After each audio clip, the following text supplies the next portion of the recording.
Elon Musk is wrapping up his stint with the Trump administration after leading efforts to reduce government size through the Department of Government Efficiency, or DOGE. Musk's exit isn't surprising. His role was temporary. However, his departure follows criticism of Trump's budget, which Musk believes undermines DOGE's mission by boosting defense spending and increasing the federal deficit. While Musk initially aimed to slash $2 trillion from the budget, the cuts fell significantly short. Musk's tenure saw major job cuts, some reversed by federal judges. Now, he's ready to refocus on his companies, leaving behind a controversial legacy. Kemi Badenoch's leadership of the Conservative Party is under intense scrutiny, as insiders describe the situation as a total disaster. With recent local election losses and a surge in support for Reform UK, many within her party are questioning her strategy, particularly her reluctance to outline clear policies. Badenoch's approach has left some feeling that the Conservatives have vacated the playing field, allowing Reform UK to gain ground. Financial struggles and staffing issues at Conservative HQ further compound the party's challenges. While some believe Badenoch deserves more time, others fear Reform's rise could lead to a significant realignment on. In a surprising move, Moscow just unveiled a new statue of Soviet leader Joseph Stalin at a metro station. This comes as an advisor to President Putin claims the Soviet Union technically never dissolved due to a procedural hiccup. Over 3 years after Russia's invasion of Ukraine, the BBC's Steve Rosenberg explores how Russia might be reimagining its past to fit its current narrative. Stay tuned for more insights on this intriguing twist in historical storytelling. The UK is set to spend over £1 billion on cutting-edge battlefield technology, thanks to a strategic defence review. This funding shift, backed by cuts to foreign aid, aims to enhance military capabilities with AI and a new digital targeting web to improve decision-making. Defense Secretary John Healey highlighted the urgency, noting lessons from Ukraine's use of tech in warfare. As cyber threats rise, the UK is also ramping up its cyber operations, with a new command to oversee both cyber and electronic warfare. The goal? To keep the UK at the forefront of military innovation within NATO. In Gaza, desperate scenes unfolded as hordes of hungry people raided a food warehouse, highlighting the dire humanitarian crisis after months of blockade. The UN's World Food Programme warns that urgent food assistance is critical to prevent starvation. Meanwhile, a private U.S. and Israeli-backed aid system in Gaza faces controversy, as the UN criticizes it for bypassing established channels and potentially fueling chaos. With limited aid trickling in, the tension over how best to deliver relief continues to mount.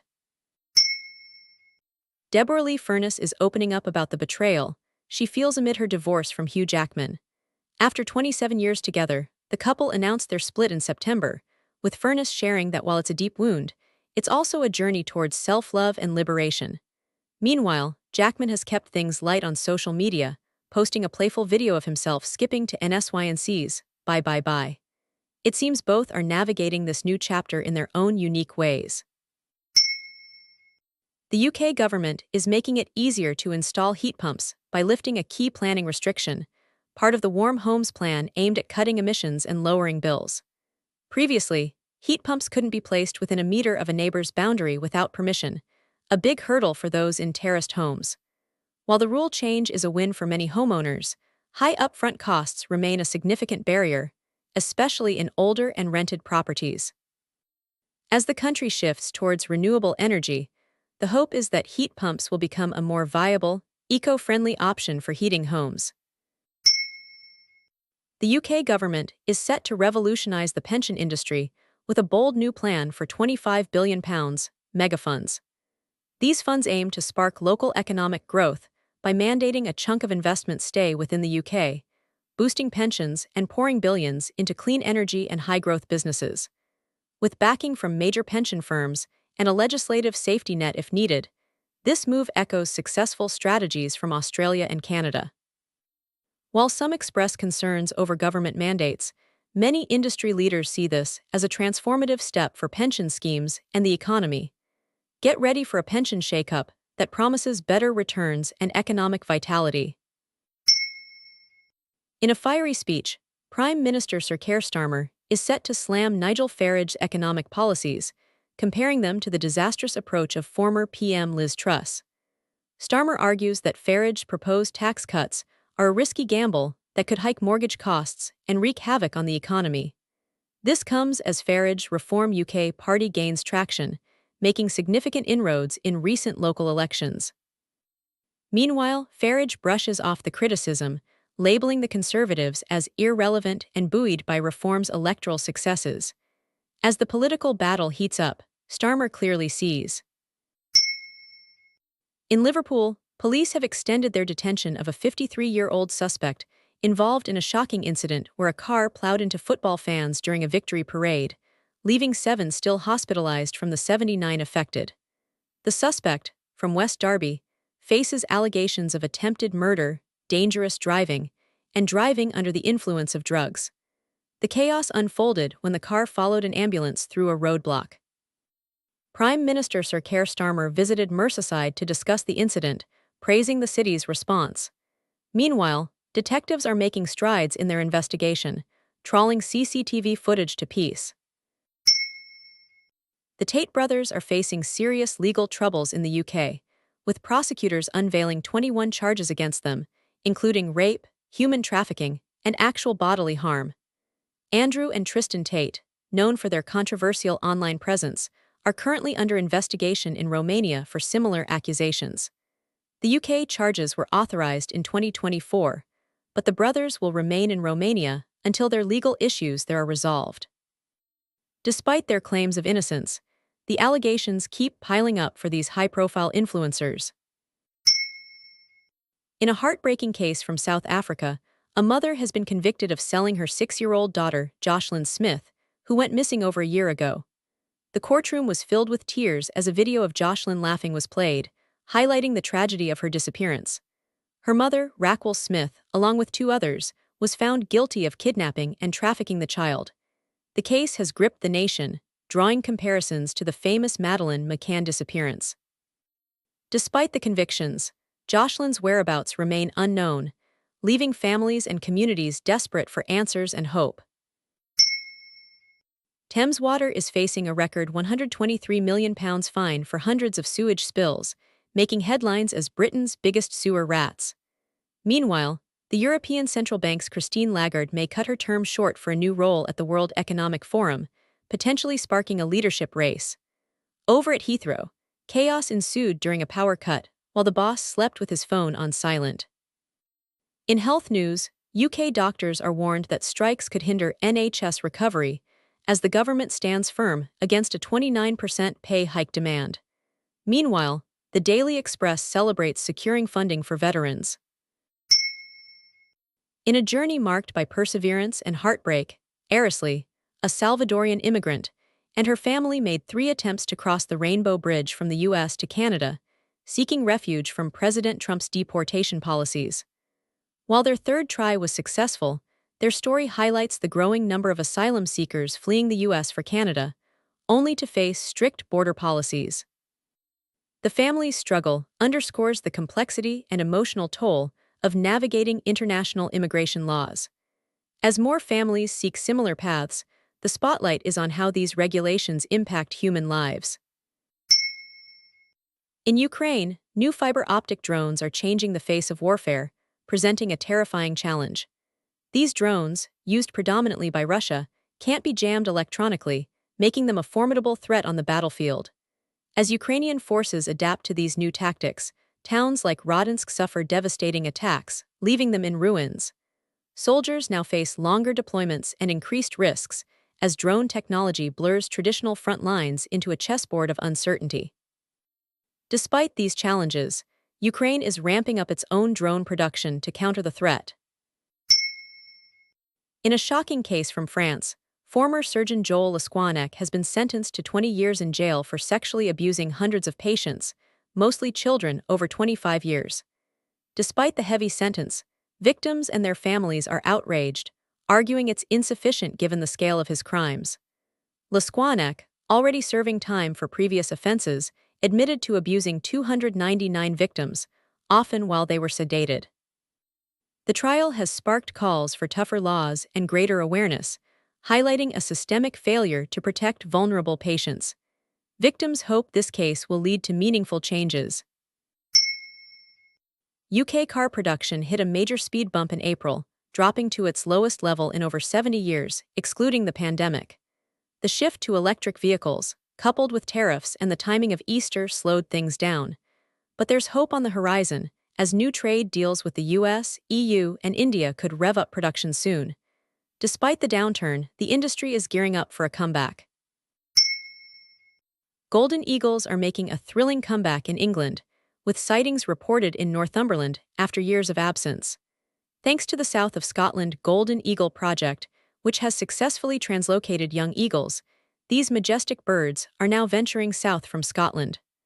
Wildlife enthusiasts are buzzing with excitement, hoping these eagles might eventually nest in areas like the Lake District and Northumberland. It's a soaring success for conservation efforts, and a breathtaking sight for those lucky enough to witness these magnificent birds in flight. The UK government is fast-tracking two major reservoir projects in East Anglia and South Lincolnshire to bolster water supplies amid rising demand and climate change concerns. Declared nationally significant, these projects will bypass local planning to speed up their completion by 2036 and 2040. While this move aims to tackle potential droughts due to drier conditions, it has sparked debate over local objections and potential cost implications for consumers. Experts emphasize the need for better water management and infrastructure to meet future challenges. Police in Scotland are growing increasingly concerned for 19-year-old Cole Cooper, who's been missing for 3 weeks. Last seen on May 7th near his home in Bannock, Cole's disappearance is out of character, leaving his family and authorities deeply worried. Despite extensive searches, including 200 door-to-door inquiries and reviewing over 1,000 hours of CCTV, there's no evidence suggesting harm. Cole's family hopes for the best, but they're bracing for the worst. If you have any information, please contact the authorities. Get ready to enjoy a few warm days in the south of the UK, with temperatures hitting 26°C by Saturday. But don't call it a heatwave just yet. It's more of a brief warm spell, as it won't last long enough to meet the official heatwave criteria. Meanwhile, folks up north can expect some rain and showers, but it'll stay pleasantly mild whenever the sun peeks through. So, grab those sunglasses if you're down south, and maybe an umbrella if you're up north. In a bizarre twist of rural drama, a debt-ridden Welsh farmer, Hywel Williams, admitted to stealing 73 pregnant ewes from his neighbor, Rhodri Evans. Some of these sheep turned up on Williams' own land, while others were found sans ear tags at an abattoir and auction mart. Even more surprising, a few were used to settle debts with another farmer. A real-life sheepish saga. In a dramatic turn of events, the Swiss village of Blatten has been buried under a massive glacier collapse. Thankfully, the village was evacuated days before, but one person is still missing. The Swiss Army's disaster relief unit is on the scene, and government support is rushing in. Mayor Matthias Bellwold, despite the devastation, remains hopeful for the village's future. The collapse highlights the growing threat of climate change on alpine communities, with glaciers melting faster than ever. Stay tuned as authorities monitor the situation and consider further evacuations. Stay informed on the go with the BBC News app. Whether you're using an iPhone, Android, or even tuning in from outside the UK, there's an app version ready for you. Get the latest headlines and in-depth stories wherever you are. On today's episode of Americanswers on 5 Live, we're diving into the latest buzz around the Trump-Musk relationship. Is the once friendly bromance on the rocks? Tune in as we explore the dynamics between the former president and the tech mogul, and what might have caused a rift in their once chummy connection. Stay tuned for all the juicy details. In a surprising twist, some of Israel's traditional allies are beginning to distance themselves due to recent tensions in the region. Concerns over policies and actions have prompted countries to reassess their support, potentially reshaping alliances. Stay tuned as this geopolitical shift unfolds. Chelsea's triumph in the Conference League was a moment of pure joy, as they celebrated their 4-1 victory over Real Betis with unbridled enthusiasm. Despite some skepticism about the tournament's prestige, Chelsea's players and fans savored the win, marking it as their first major trophy since the 2021 Champions League. Man of the match, Cole Palmer, dazzled with key assists, while pundits highlighted the importance of this win as a stepping stone back to the Champions League. It's a celebration that shows trophies, big or small, truly matter. Emma Raducanu isn't letting her struggles against Iga Swiatek get her down, despite another tough loss at the French Open. Raducanu was outplayed in a 6-1, 6-2 defeat, marking her fifth straight loss to the Polish powerhouse. The British tennis star admits Swiatek's fierce play always puts her under pressure, highlighting the gap she needs to bridge to compete with the tour's best. But she's staying positive, seeing it as motivation to improve and close that distance. Keep pushing, Emma. England's cricket team is gearing up for a fresh start under new leadership, with Jos Buttler, England's greatest white ball batter, stepping back from captaincy to focus on his game. England hopes to rebound from a string of poor performances, including a 7-game ODI losing streak, and secure a spot in the 2027 World Cup. Meanwhile, the West Indies, led by Shai Hope, are also eyeing World Cup qualification and come off a series draw with Ireland. Keep an eye on the talented 21-year-old Bethel, who returns to the field for England after missing recent. Chelsea's first trophy under Todd Boehly's ownership came thanks to Cole Palmer's magic. This £37.5 million signing from Manchester City was key in their 4-1 comeback win over Real Betis in the Conference League final. After a tough first half, Palmer dazzled, setting up goals and leading the charge. Former players are raving about his genius and maturity. Looks like Chelsea's investment is paying off big time with this rising star. Real Sociedad's Martin Zubimendi is making waves as one of Europe's hottest midfield prospects. Since debuting in 2019, he's become a key player with 180 La Liga appearances and is now catching the eyes of top clubs like Barcelona and Real Madrid. Despite low goal stats, his creativity and passing prowess shine, earning him comparisons to players like Rodri.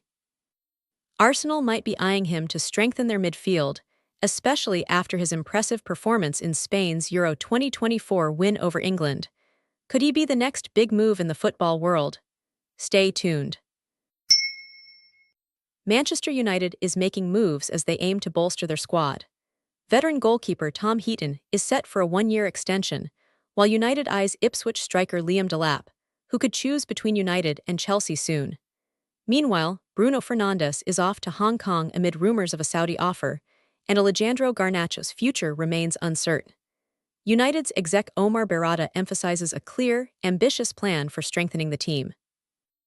As United preps for their Hong Kong match, manager Amorim shares fond memories of unwavering support for his childhood club, hoping fans will show similar loyalty.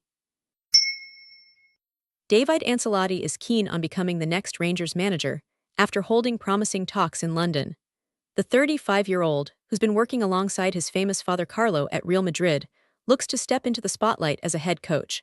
While discussions are positive, a Rangers takeover involving an American consortium is slowing things down. Ancelotti had been expected to join his dad in Brazil, but now he's eyeing the Ibrox gig. Stay tuned as this coaching saga unfolds.